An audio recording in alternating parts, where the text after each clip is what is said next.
Il y a une phrase qui revient souvent et que j'entends régulièrement. D'ailleurs, peut-être que toi aussi, tu te l'as dit souvent et peut-être même que tu vas te reconnaître.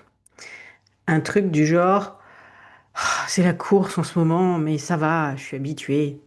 Ou bien, je suis fatiguée, mais bon, comme tout le monde, quoi. Ou encore, bon, de toute façon, j'ai pas le choix, je verrai plus tard. Et en fait, ça veut dire une chose très simple. C'est que tu t'es habitué à vivre fatigué, que tu as appris à minimiser ce que tu ressens et que tu repousses le moment de t'écouter encore un peu. Et qu'à force de faire comme si ça allait, tu t'es un peu éloigné de toi et puis tu tiens pour les enfants, tu tiens pour ton couple, tu tiens pour ton travail, tu tiens parce que t'as pas le choix en fait. Mais j'ai quand même envie de te poser une question. Une vraie question, pas une question d'Instagram, une question honnête. Tu tiens tout ça, tu tiens, mais à quel prix?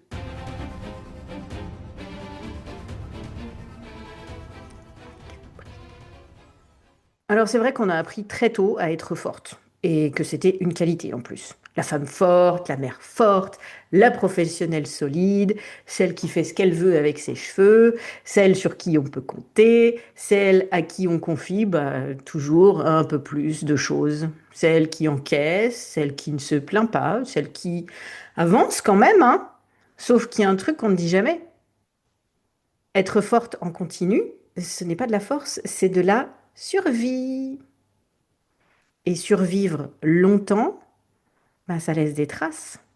Fatigue chronique, mental saturé, corps tendu, solitude silencieuse. Et tu continues quand même. Mais à force de continuer comme ça, tu t'éloignes de toi. Parce que tenir, ça a un coût. Ouais, ça coûte cher. Un coût que personne ne voit. Même pas toi au début, en fait. Pas parce qu'il n'existe pas, mais parce que tu n'y es pas habitué. Tu vois bien que tu as du mal à t'endormir, que ton cerveau ne s'arrête vraiment jamais, que ça tourne encore là-haut, même à 3 heures du matin. Surtout à 3 heures du matin quand tu te réveilles. Tu vois bien aussi que tu t'énerves plus vite et parfois pour rien. Et que sans comprendre comment, tu pètes un câble tout d'un coup. Parfois sur tes enfants, parfois sur ceux que tu aimes le plus. Et là, les autres te regardent un peu bizarrement. Enfin, mais ça va pas ou quoi? Et des fois, ils osent le dire, mais des fois, ils osent pas trop. Parce qu'il y a comme une tension. Et même quand tu commences à t'en rendre compte, tu fais tout pour que ça ne se voit pas.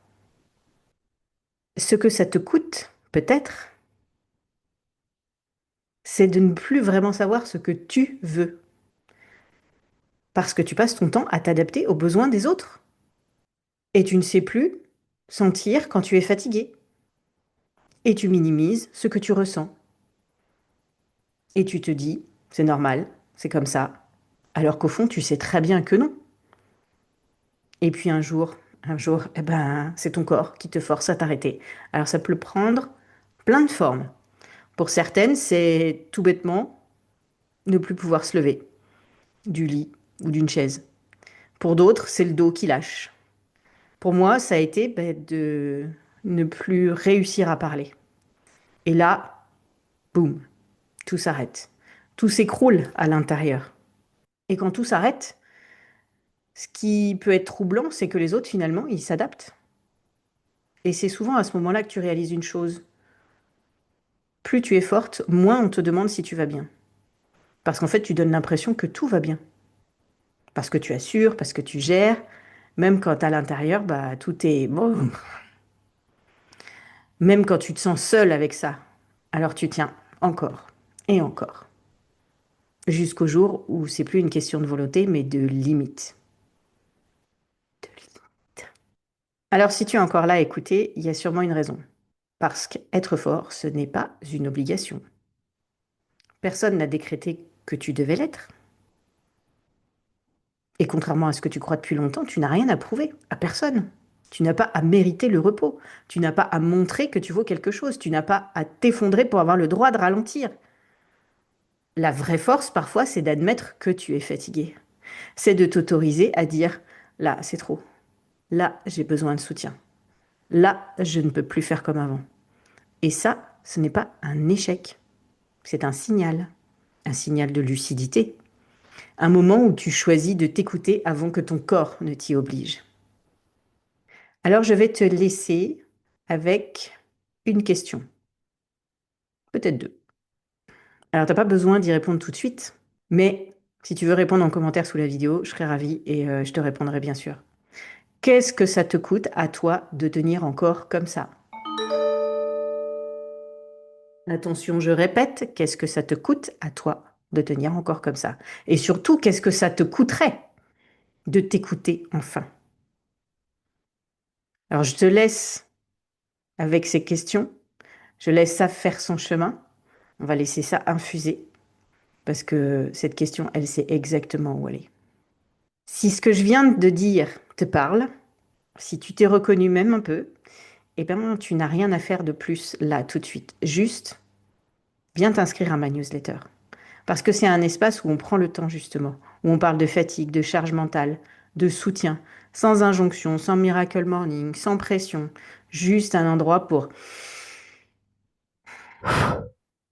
respirer et te remettre doucement au centre. Prends soin de toi, vraiment. À très vite.